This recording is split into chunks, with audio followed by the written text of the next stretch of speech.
আমাদের হিন্দু ধর্মগ্রন্থে এমন অনেক ঘটনার বিবরণ পাওয়া যায় যা কল্পনা করা আমাদের মতো সাধারণ মানুষের পক্ষে অসম্ভব। এটা আমরা সবাই জানি যে সব মহিলাদেরই প্রতি মাসে মাসিক ধর্ম পালন করতে হয়। যেখানে বিজ্ঞান এটাকে সামান্য শারীরিক প্রক্রিয়া বলে মনে করে, আবার ইহা আমাদের ধর্মগ্রন্থে মহিলাদের কমজোরি হিসাবে বলা হয়েছে। মনের মধ্যে মাঝে মাঝে এই প্রশ্নটি জেগে ওঠে যে শুধুমাত্র মহিলাদের কেন প্রত্যেক মাসে এই শারীরিক পীড়া ভোগ করতে হয়, এর কারণ কি? চলুন দর্শক বন্ধুরা, জেনে নেওয়া যাক হিন্দু ধর্মে এর কারণ কি বলা হয়েছে। পৌরাণিক কাহিনী অনুসারে ইন্দ্রদেবের দেয়া এই অভিশাপের কারণেই মহিলাদের এই পীড়া ভোগ করতে হয়, এমনটাই বলা হয়ে থাকে। ভগবত পুরাণ অনুযায়ী একবার দেবগুরু বৃহস্পতি ও ইন্দ্রদেবের ওপর প্রচণ্ড ক্রুদ্ধ হয়ে গিয়েছিলেন, যার ফলে এই সুবিধা গ্রহণ করে অসুররা দেবলোক আক্রমণ করে। আর এর কারণে ইন্দ্রদেবকে তার সিংহাসন ছেড়ে পালিয়ে যেতে হয়েছিল। অসুরদের হাত থেকে নিজেকে বাঁচাতে শেষে ইন্দ্রদেব সৃষ্টির রচয়িতা ব্রহ্মাজির কাছে উপস্থিত হন।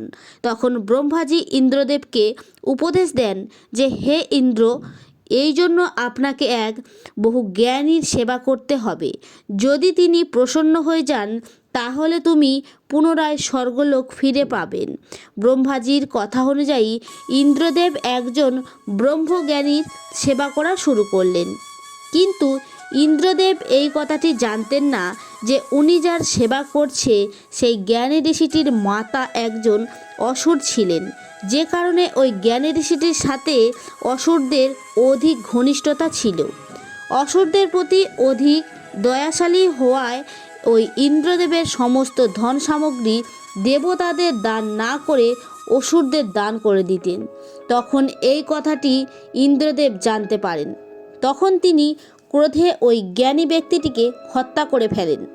তখন ভগবান বিষ্ণু গুরু হত্যার পাপ থেকে মুক্ত হওয়ার জন্য ইন্দ্রদেবকে উপদেশ দেয়, হে দেবরাজ, এর জন্য আপনাকে গাছ, ভূমি, জল ও স্ত্রীদের মধ্যে সামান্য করে আপনার পাপ ভাগ করে দিতে হবে এবং সঙ্গে আপনাকে প্রত্যেককে একটি করে বরদান দিতে হবে। ভগবান বিষ্ণুর কথা অনুযায়ী ইন্দ্রদেব প্রথমে গাছের কাছে এসে তার পাপের অংশটি গ্রহণ করার জন্য অনুরোধ করলেন। তখন গাছ ইন্দ্রদেবের 1/4 পাপ গ্রহণ করে নেয়, যার পরিবর্তে ইন্দ্রদেব গাছকে বরদান দেয় যে গাছ তার মৃত্যুর পরেও স্বয়ং নিজে থেকে জীবিত হতে পারবে। এবং ইন্দ্রদেবের কথা অনুসারে জলও তার পাপের অংশ গ্রহণ করে নেয়, যার পরিবর্তে জলকে ইন্দ্রদেব সমস্ত জিনিস পবিত্র করার বরদান দেয়। এই কারণে হিন্দু ধর্মে জলকে পবিত্র হিসাবে মানা হয়ে থাকে ও পূজা পাঠে ব্যবহার করা হয়ে থাকে। ঠিক একইভাবে ভূমিও ইন্দ্রদেবের পাপের কিছুটা অংশ গ্রহণ করে নেয়, যার পরিবর্তে ইন্দ্রদেব ভূমিকে বরদান দেন যে ভূমিতে আসা যে কোনো প্রকার আঘাত বা চোট নিজে থেকেই পূরণ হয়ে যাবে। শেষে ইন্দ্রদেবের বিনীত অনুরোধে স্ত্রী ইন্দ্রদেবের পাপের বাকি থাকা সম্পূর্ণ পাপের অংশটি গ্রহণ করে নেয়, যার ফলে মেয়েদের প্রতি মাসে মাসিক যন্ত্রণা ও পীড়া সহ্য করতে হয়। এর পরিবর্তে ইন্দ্রদেব মহিলাদের বরদান দিয়েছিলেন যে এই মহিলারা মাসিক হওয়ার কারণে মহিলারা সন্তান জন্ম দিতে সক্ষম হবে। তখন থেকেই মহিলারা মাসিক ধর্ম রূপেই ব্রহ্মহত্যা বা গুরু হত্যা পাপের ফল ভোগ করে চলেছে।